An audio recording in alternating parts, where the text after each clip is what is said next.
네, 산불이 여전히 어마어마하게 타오르고 있습니다. 이런 거대한 자연 재앙을 우리가 만날 때마다 하나님의 크심과 또 우리 인간의 무기력함, 무능함, 우리의 자금을 좀 생각하게 되는데, 우리 그리스도인들은 이런 자연 재앙을 만날 때마다 이것들을 영적인 시선으로 바라보는 것이 필요합니다. 이 모든 것이 하나님의 손 안에서 이루어지고 있고, 또 하나님이 물 한 바가지만 지금 하늘에서 부으시면 이 모든 게 다 해결될 텐데, 그죠? 하나님이 이렇게 이 모든 것들을 그냥 진행되게 하는 것에도 또 하나님의 뜻과 섭리가 있을 줄로 압니다. 물론 우리는 인간적인 마음으로 기도합니다. 하나님 속히 불을 꺼주십시오. 그러나 이 속에서 우리가 하나님의 메시지를 계속해서 찾을 필요가 있지 않겠는가. 또 주변에 하나님을 모르는 사람들이 이번 이런 기회들을 통해서 하나님을 더듬어 찾을 수 있는 그런 영적인 기회로 가질 수 있도록 우리가 도와주면 어떨까 생각해 봅니다.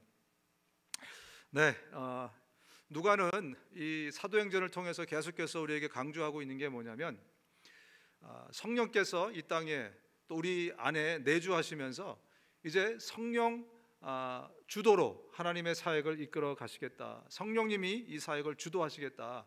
그리고 그 도구로는 우리 교회, 공동체와 교회된 여러분 한 분 한 분을 주님이 쓰시겠다. 이것을 사도행전을 통해서 계속 강조하고 있는 것입니다.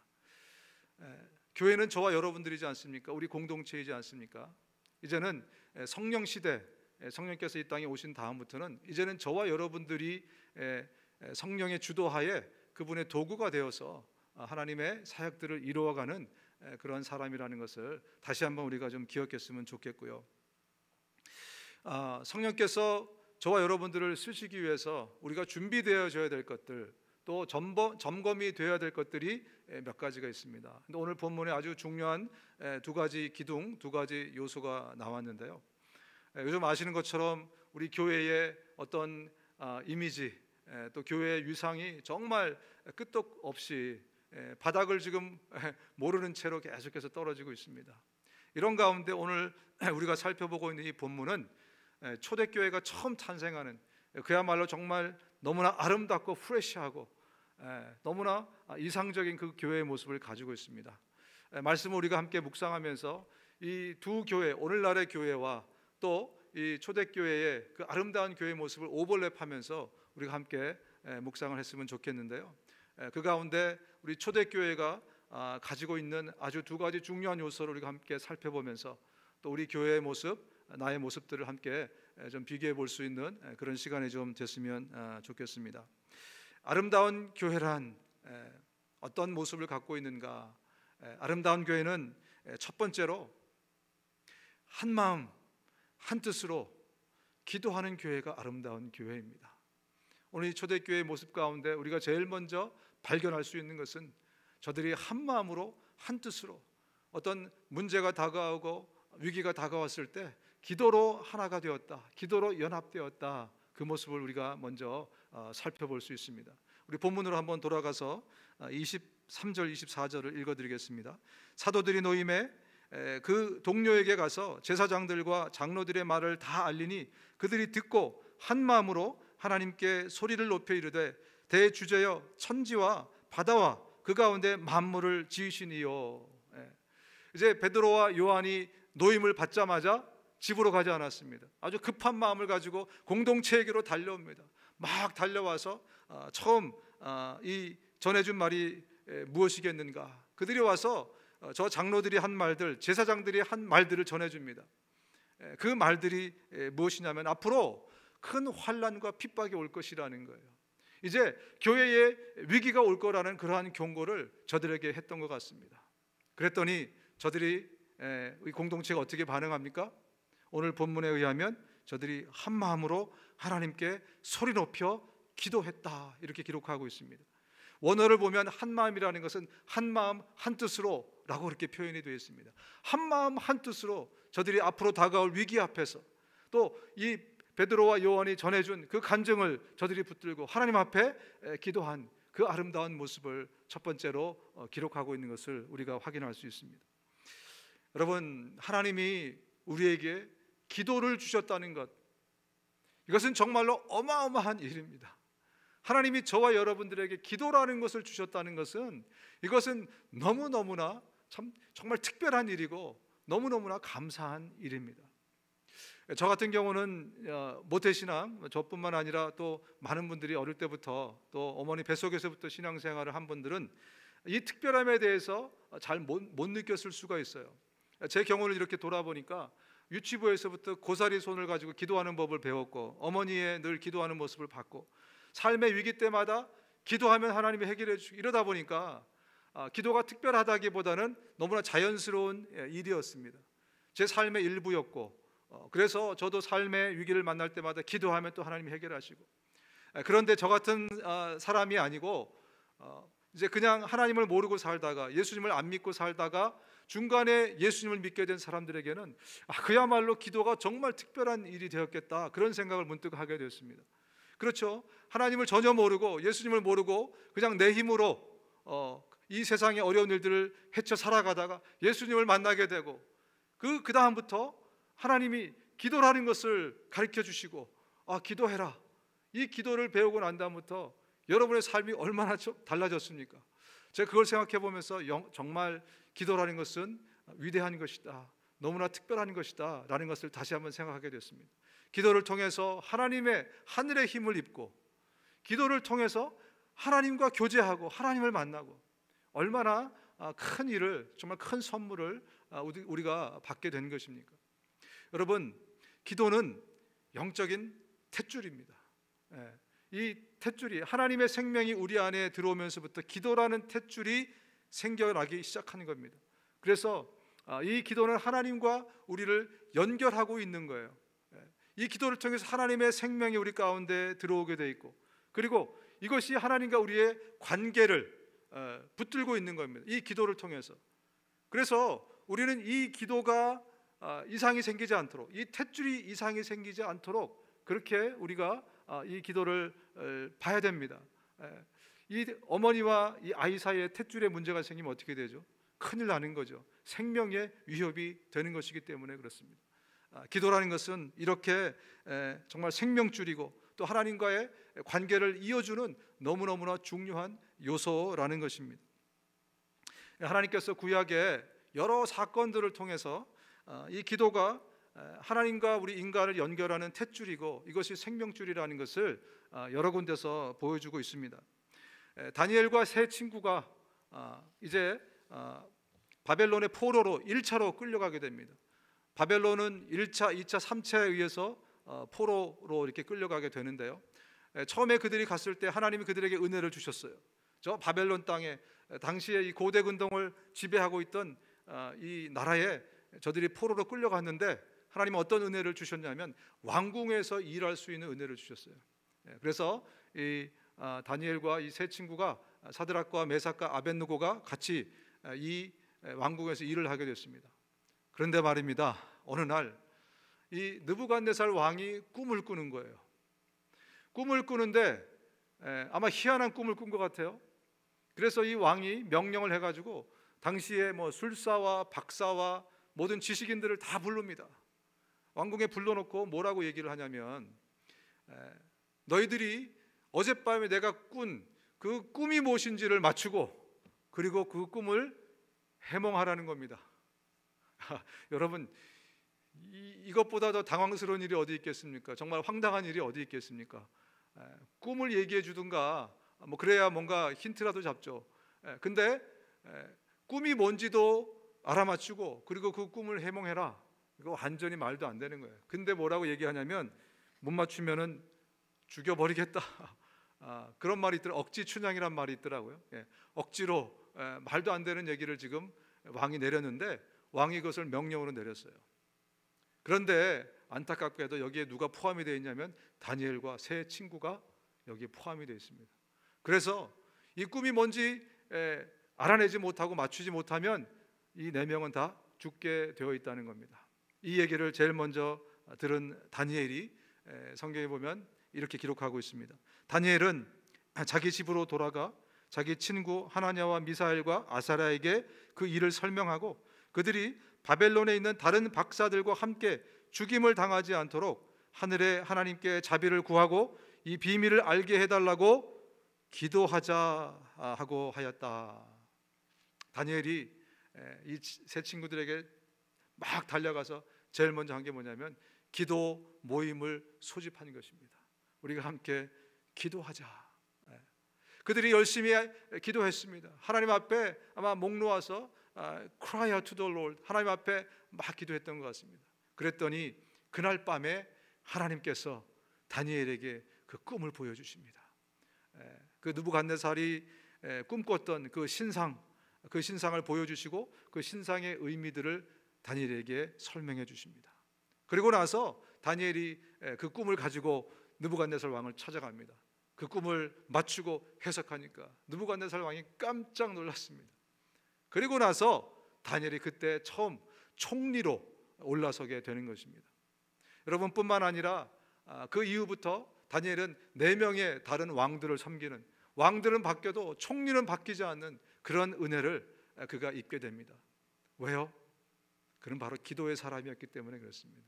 그날 이후로 그는 정말 기도의 사람이 된 것 같습니다. 여러분 아시는 것처럼 그는 아침, 점심, 저녁 3번씩 같은 장소 같은 시간에 저 하나님이 계신 예루살렘을 향해서 창문을 열어놓고 기도하는 사람이 되지 않습니까? 그는 많은 환상을 통해서 하나님이 앞으로 이루실 그 많은 계시들을 받고 그리고 다니엘서를 기록하는 사람이 되었습니다. 기도하는 사람, 기도하는 공동체에 하나님이 역사하시고 하나님의 생명과 은혜를 부으신다는 것입니다. 구약에서뿐만이 아니라 신약에서도 마찬가지입니다. 이제 헤롯이라는 왕이 있지 않습니까? 그 헤롯이 유대인이 아닙니다. 분봉 왕의 위치는 갖고 있었지만 유대인들이 존경하는 마음으로 왕을 보지 않는 거예요. 그러니까 리더십의 역량이 있는 겁니다. 그래서 생각하다가 저 유대인들이 좋아할 만한 일을 해야 되겠다. 그래서 야고보 사도를 잡습니다. 그래서 야고보를 죽입니다. 야고보 사도를 죽여요. 그랬더니 인기가 막 올라가는 거예요. 이 헤롯 왕의 인기가, 지지도가 막 올라갑니다. 그래서 작정합니다. 이번 6월절에 전국에서 사방에서 사람들이 많이 모일 테니까 그때 또 하나의 이벤트를 준비하자. 그래서 잡아들인 게 베드로입니다. 베드로는 당시의 교회 리더급이지 않습니까? 그 베드로를 잡아들였어요. 교회가 난리가 났습니다. 이제 담임 목사가 잡혀간 것처럼 이제 교회 핵심 리더가 잡혀간 것입니다. 그때 그들이 어떻게 했습니까? 성경을 보면 이에 베드로는 옥에 갇혔고 교회는 그를 위하여 간절히 하나님께 기도하더라. 그들이 간절히 기도했습니다. 온 공동체가 모여서 정말 하나님께 울부짖고 하나님 앞에 기도했습니다. 하나님은 그 기도를 기대하셨고 하나님 그 기도를 통해서 역사하십니다. 그래서 하나님이 그 기도를 통해서 역사하셨어요. 하나님이 친히 천사를 감옥까지 보내서, 여러분 잘 아시는 것처럼 감옥에서부터 밖에까지 에스코트하면서 하나님이 베드로를 구출해 주십니다. 하나님은 저와 여러분들이 기도하기를 원하세요. 우리 공동체가 언제든지 한 마음과 한 뜻으로 기도하기를 원하십니다. 이것이 마련되고 준비되기를 원하십니다. 여러분, 우리가 지난 작년에 참 어려움을 겪으면서 온 공동체가 한 마음 한 뜻으로 기도하지 않았습니까?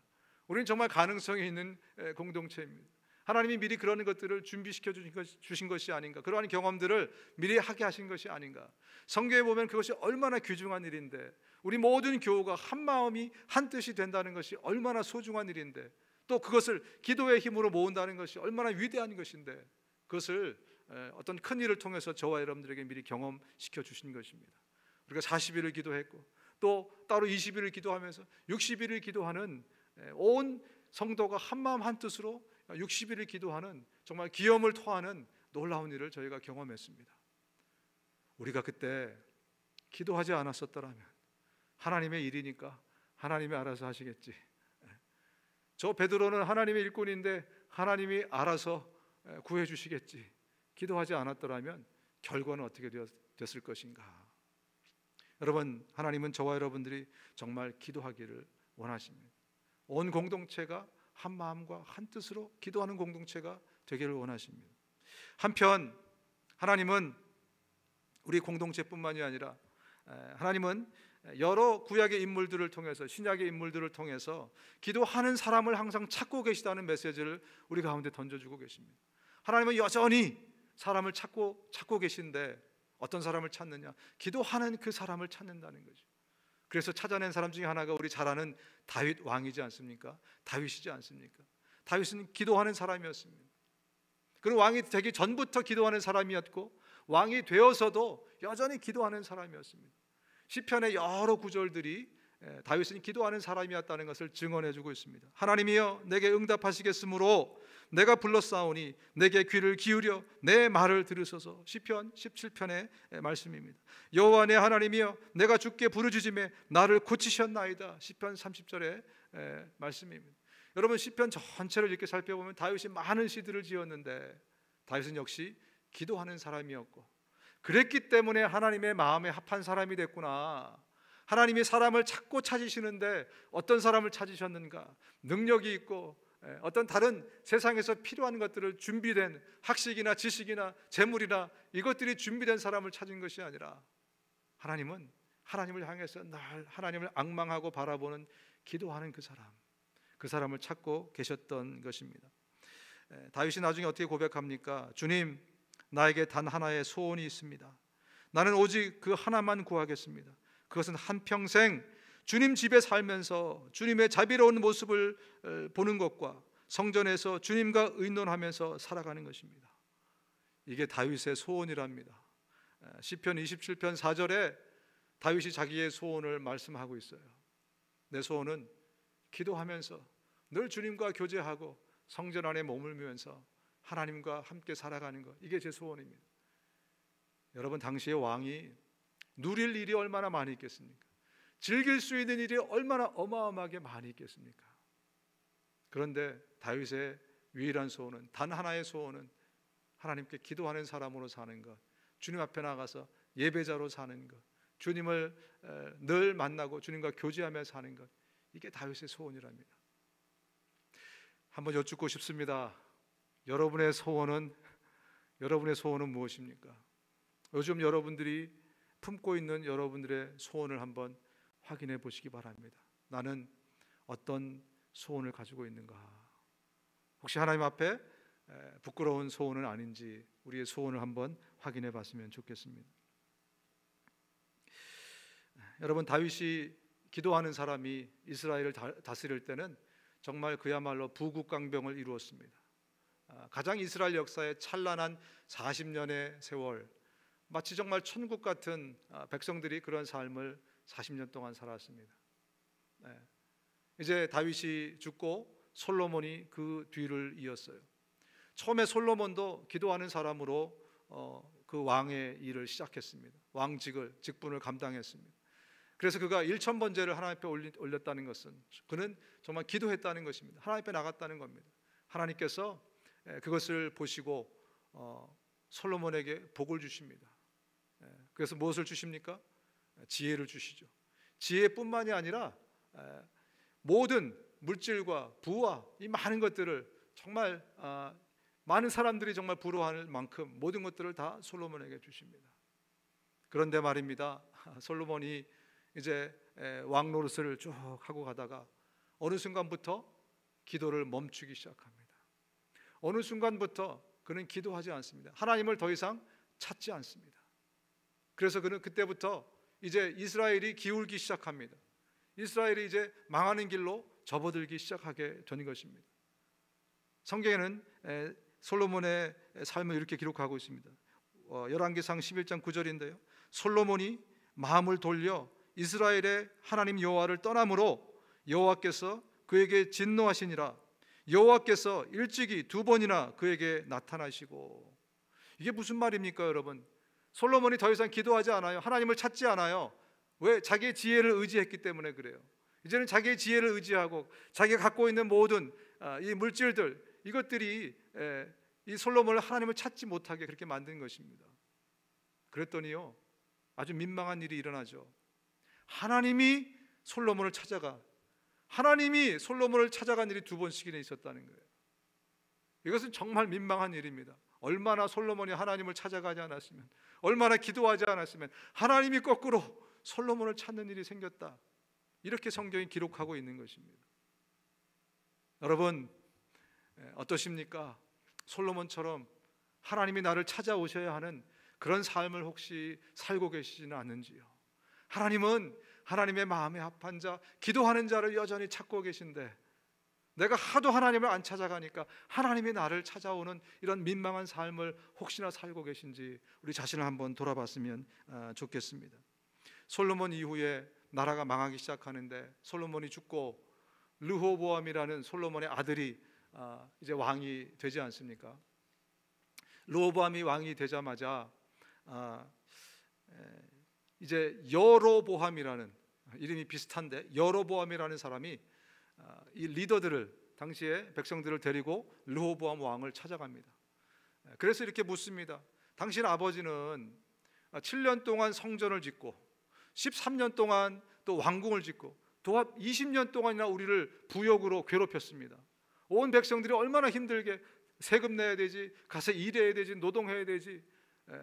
왕은 좋았는데 솔로몬 왕은 잘 살았는데 모든 국민들은 다윗 이후로 너무나 피폐하게 살아갔다는 거예요. 그게 이스라엘의 현실이었습니다. 그래서 여로보암이 르호보암을 찾아가는 거죠. 당신은 어떻게 나라를 다스리겠습니까? 라고 물어봤더니 르호보암이 어떻게 했는가가 성경에 이렇게 기록이 되어 있습니다. 르호보암이 대답하되 갔다가 3일 후에 다시 내게로 오라 하매 백성이 가니라. 르호보암 왕이 그의 아버지 솔로몬의 생전에 그 앞에 모셨던 노인들과 의논하여 이르되, 여러분이 르호보암이라면 어떻게 하셨겠습니까? 제가 르호보암이라면 개런티 할 수는 없지만 저는 당장 성전으로 달려갈 것 같아요. 당장 하나님께로 달려가서 기도할 것 같아요. 하나님, 저들이 저렇게 찾아왔는데 제가 어떻게 해야 됩니까? 기도할 것 같은데. 그런데 르호보암이 어떻게 했습니까? 하나님을 찾아가지 않았습니다. 기도하지 않았다, 그 얘기를 하고 있는 거예요. 르호보암은 처음부터 기도하는 사람이 아니었다. 그는 사람을 의존하는 사람이었어요. 경험 많은 그 사람들을 먼저 찾아가고 또 나중에 젊은 사람들을 불러서 사람들의 의견을 듣고 사람을 의지하고 하나님을 의지하지 않았다는 거예요. 기도의 사람이 아니었다는 것입니다. 여러분, 그 다음부터 이스라엘이 어떻게 됩니까?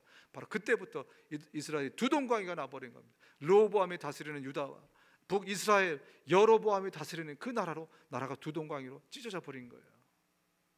만약 그가 기도하는 사람이었다면 어떻게 되었을까?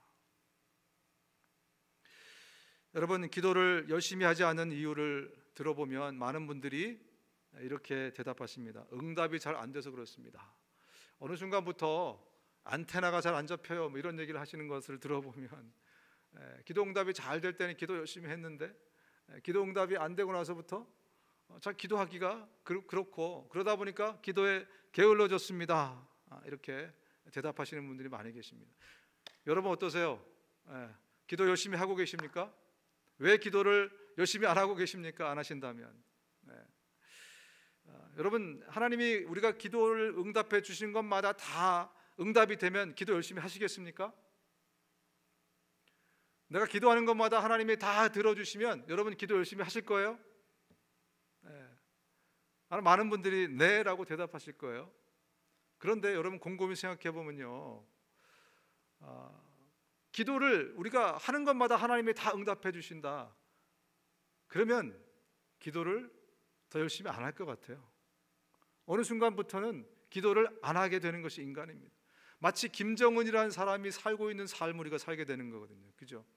내가 기도하는 것마다 하나님이 다 응답해 주시오, 다 들어주시오. 모든 걸 갖고 싶은 것, 원하는 것 내가 다 가질 수 있어. 기도 응답이 다 되니까. 그죠?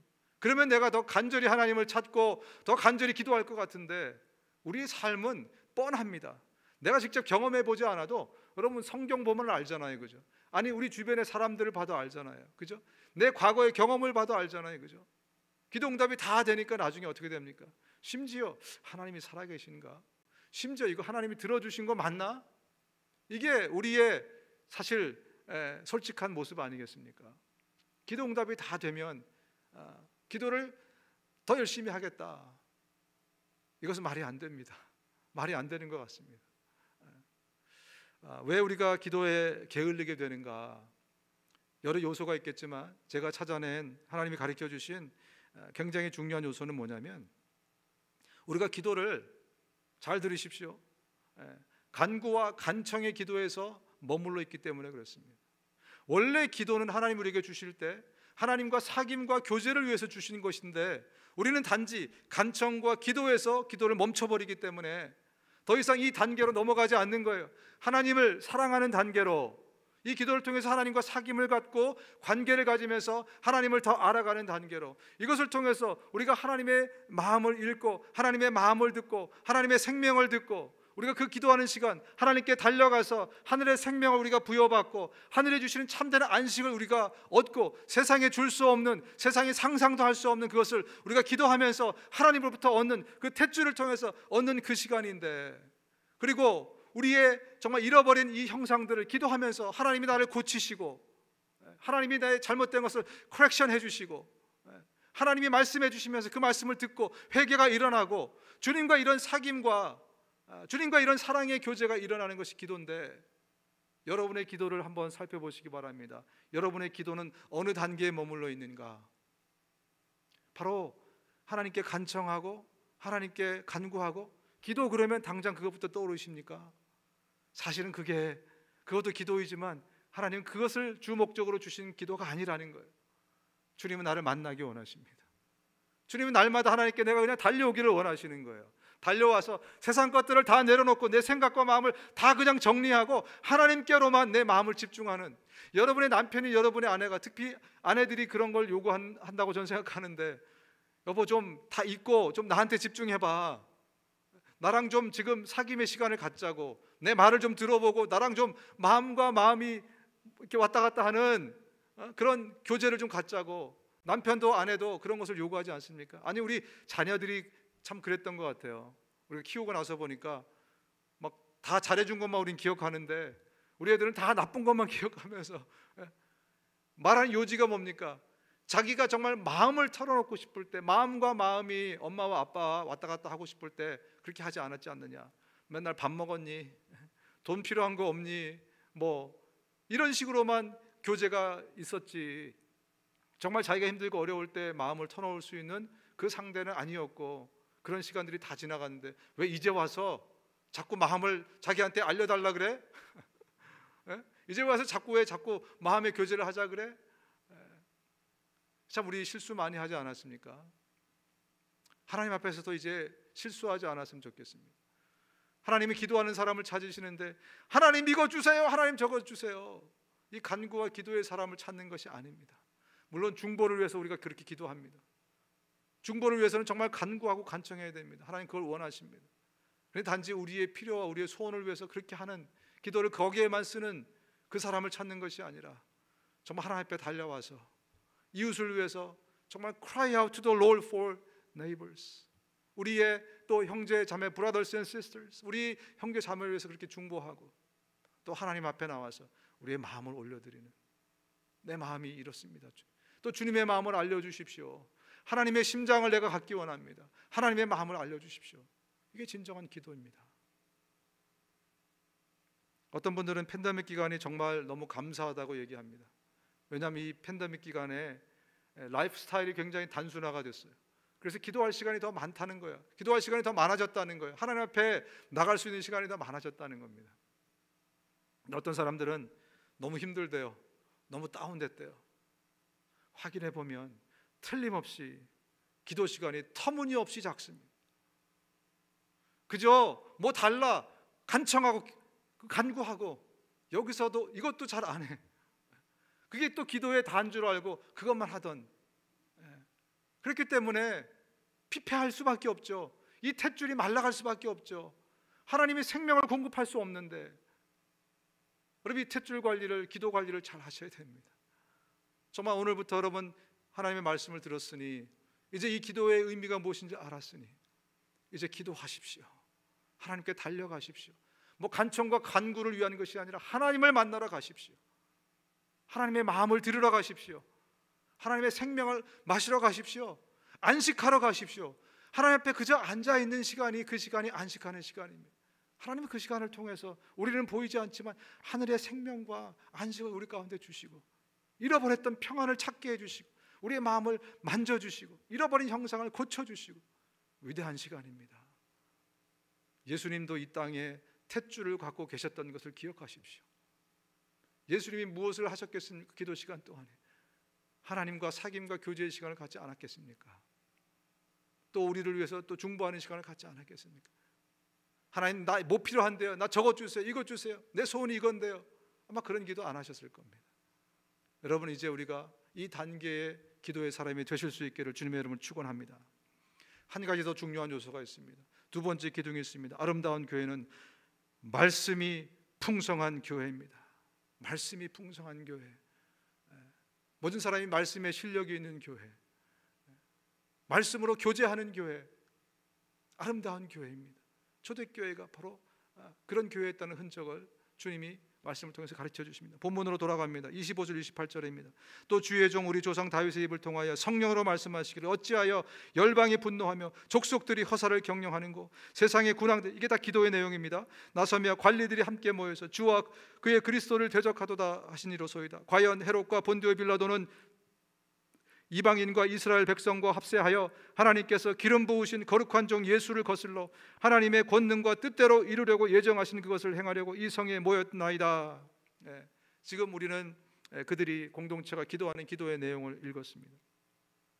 아마 공동체가 기도했을 때는 그런 모습이었던 것 같아요. 한 사람이 앞에서 크게 선창하고 외치면 나머지 사람들이 함께 아멘 아멘 하면서 한마음 한뜻으로 기도했던 것 같습니다. 여러분, 이 기도의 내용들을 보면, 이 기도의 내용들을 찾아보면 성경 구절들을 인용해서 다 기도한 것으로 우리가 그것을 알 수 있습니다. 시편 2편을 인용했고 146편을 인용했고 출애굽기 20장을 인용했고, 저들의 기도 속에 말씀이 배어 있습니다. 저들이 기도할 때, 아니 기도할 때뿐만이 아니라 설교할 때도 말씀으로 설교를 합니다. 저들이 교제할 때도요, 이 말씀으로 서로 교제합니다. 저들의 삶 전체에 하나님의 말씀이 배어 있는 삶을 초대교인들이 살았다는 것을 우리가 확인할 수가 있습니다. 여러분, 사도행전만 해도요, 여기에 나오는 직간접적으로 구약 성경을 인용한 것이 200번이 넘습니다. 200번 정도가 돼요. 모든 삶이 하나님의 말씀을 매개체로, 말씀 안에서 교제를 하거나 대화를 하거나 설교를 하거나 기도를 하거나, 모든 하나님의 말씀이 배어 있다는 것은 하나님의 말씀이 얼마나 저들 가운데 충만하게, 정말 풍성하게 있었다는 것을 저와 여러분들이 확인할 수가 있습니다. 여호와의 율법을 즐거워하며 그 율법을 밤낮으로 묵상하는 자이다. 그는 시냇가에 심은 나무가 철을 따라 과실을 맺고 그 잎이 마르지 아니하는 것처럼 하는 일마다 다 잘 될 것이다. 여러분 잘 아시는 시편 1장의 말씀입니다. 어떤 사람이 복된 사람이냐를 말씀하시면서 하나님의 말씀을 주야로 묵상해서 그 말씀이 내 삶에 풍성한 사람이 풍성한 열매를 맺고 늘 푸르른 그런 영적인 생활, 푸르른 또 삶을 살게 될 것이다 하는 일마다 하나님의 형통이 그를 통해서 나타날 것이다. 물질적으로도 마찬가지입니다. 그리고 그를 통해서 진짜 형통이라 하면 예수 그리스도의 그 놀라운 복이 함께 전달되는 것을 형통이라고 얘기합니다.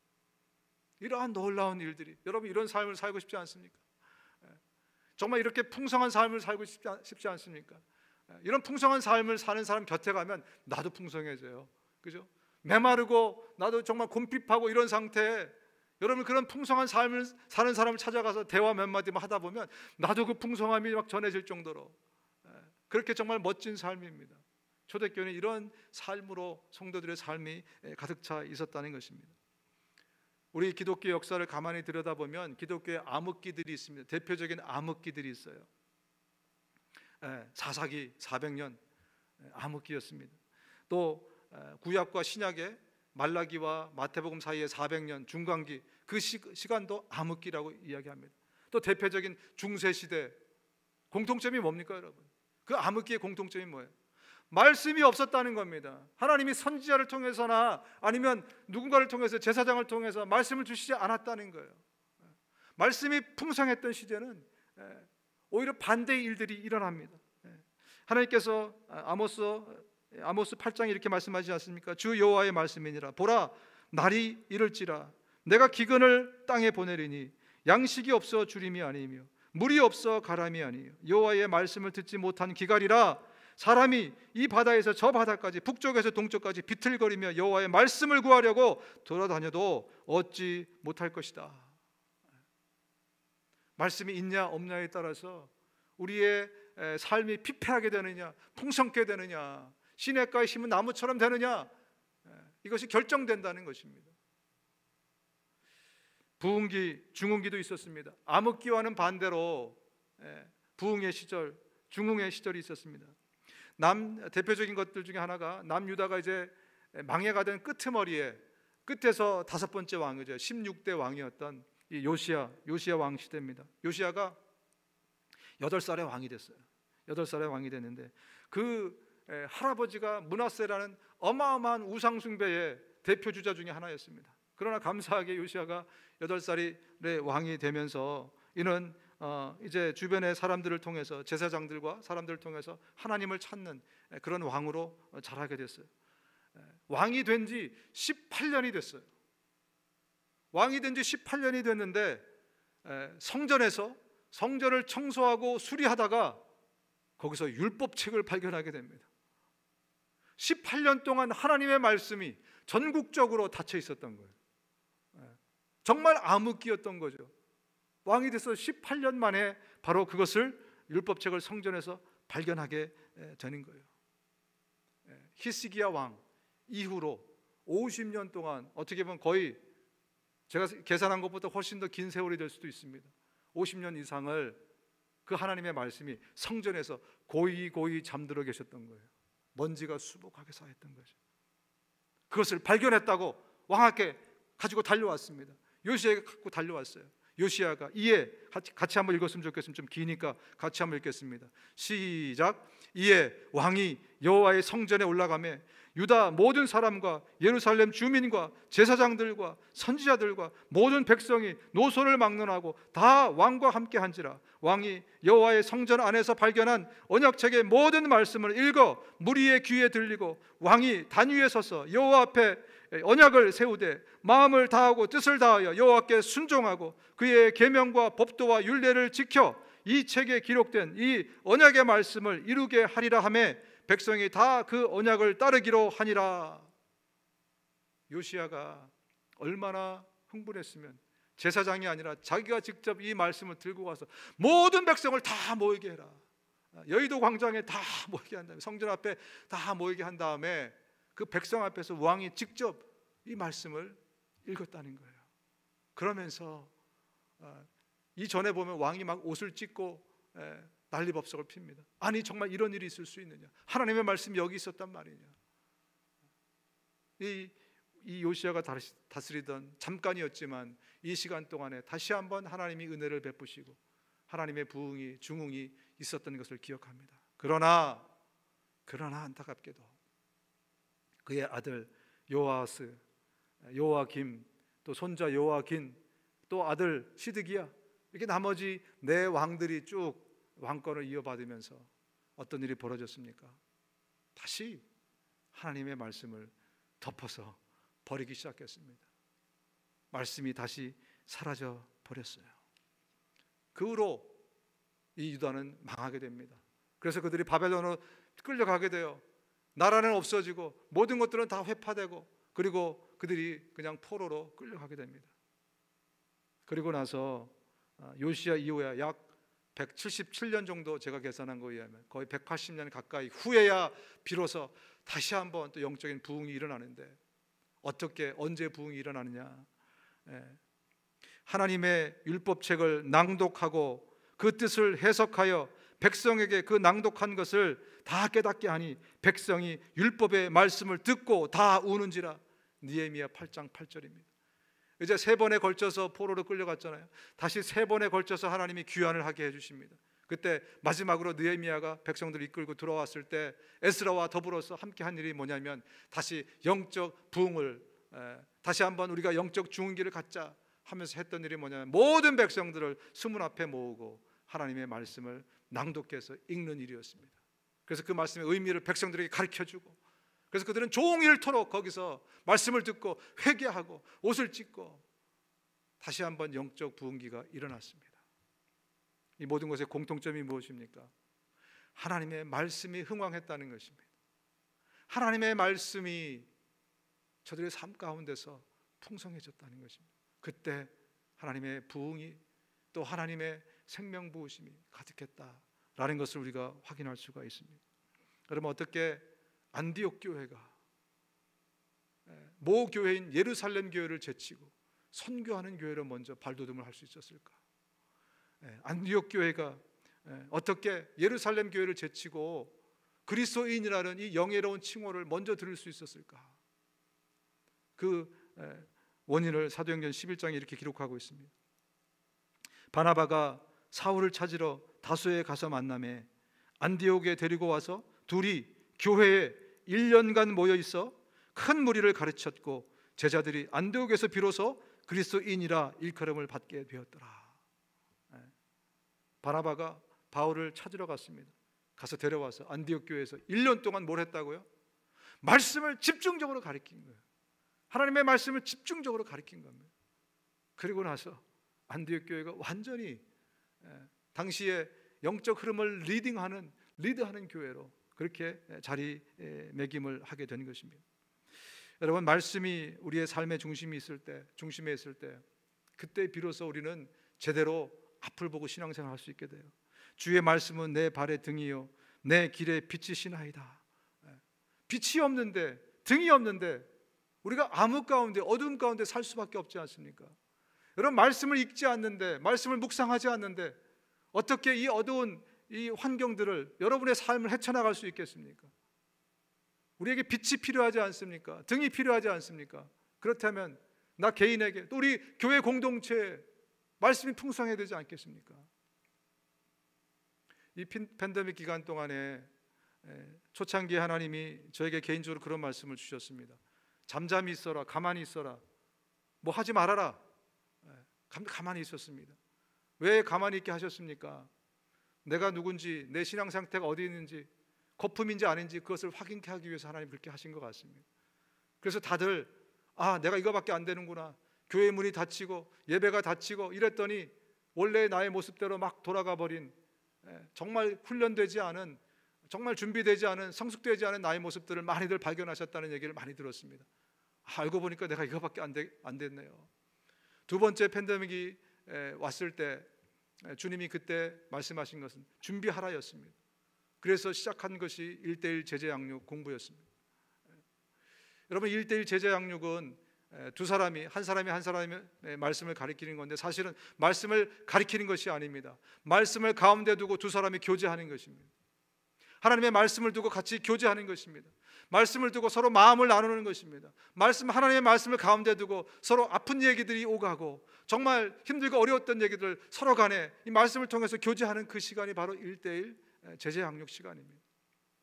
저는 바라기를 우리 리더십들이 지금 그것을 이제 많이 준비를 해서 한 70%, 60%까지 왔습니다.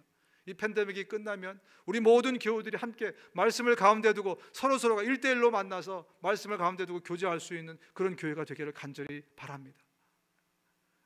여러 사람과 함께 할 수 없는, 1대 다수가 함께 할 수 없는, 그때 얻을 수 없는 굉장한 영적인 유익들이 1:1로 말씀을 가운데 두고 교제할 때 일어나게 됩니다. 여러분, 기대하십시오. 그리고 기도하십시오.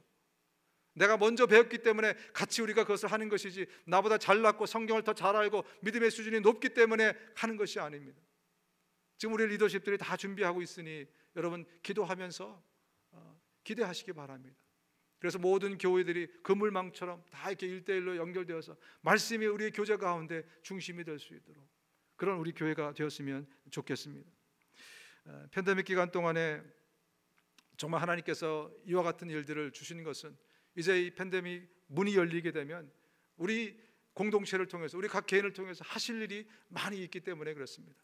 그래서 이 팬데믹 기간은 단지 무력함으로 보내는 그런 시간이 안 되기를 바랍니다. 오늘 이후로 우리가 다시 기도를 붙들고 정말 하나님께 나아가고, 정말 말씀을 상고하고 사모하면서, 정말 이 아기가 젖을 사모하듯이, 엄마의 젖을 사모하듯이 그 마음을 가지고 말씀을 대할 수 있기를 바랍니다. 여러분, 성경을 모른다는 것은요, 하나님을 모른다 하고 똑같아요. 성경을 모른다는 것은 나 하나님을 잘 모른다 하고 똑같아요. 잘 모르는 하나님을 어떻게 여러분 믿습니까? 하나님을 믿으면서 어떻게 하나님을 잘 모를 수 있습니까? 말이 안 되는 얘기 제가 하고 있지 않습니까, 여러분? 하나님을 믿는다면, 하나님을 더 잘 믿기 위해서는 하나님을 알아야 됩니다. 성경을 모르면 하나님을 모르는 것입니다. 왜? 성경 속에 하나님이 누구신지 계시해 놓으셨기 때문에 그래요. 성경 속에 하나님이 어떤 일을 하셨는지가 계시되어 있기 때문에 그래요. 성경 속에 하나님이 하나님의 마음을 담아 놓으셨기 때문에 그래요. 근데 성경을 안 읽고 성경을 몰라, 그렇다면 하나님을 모른다는 거예요. 하나님께 관심이 없다는 거죠. 단지 내가 이 땅에 복받기 위해서 요술방망이로 독거비 방망이처럼, 아니면 저 이 세상을 지으신 조물주와 내가 피조물이니까 하나님이라는 이런 종교적인 관계, 이런 관계를 갖고 있는 분들은 하나님의 말씀을 사모할 리가 없습니다. 왜? 성경을 사모하지 않아요. 왜? 하나님을 알고 싶지 않으니까. 그냥 하나님 복만 주시면 돼. 여러분, 바라기는 우리가 이제 종교적인 관계를 접어놓고 아들과 아버지의, 딸과 아버지의 관계로 성큼 다가서기를 원합니다. 하나님을 사랑하는 단계로, 믿어서 복받는 단계가 아니고 하나님을 사랑해서 주님께 달려가는 관계로, 주님을 더 알고자 해서 주님과 더 깊은 관계를 갖기 위해서 주님께 주의 말씀을 펼칠 수 있는 그런 관계로 우리 모두가 변할 수 있기를, 성숙될 수 있기를 주님의 이름으로 축원합니다.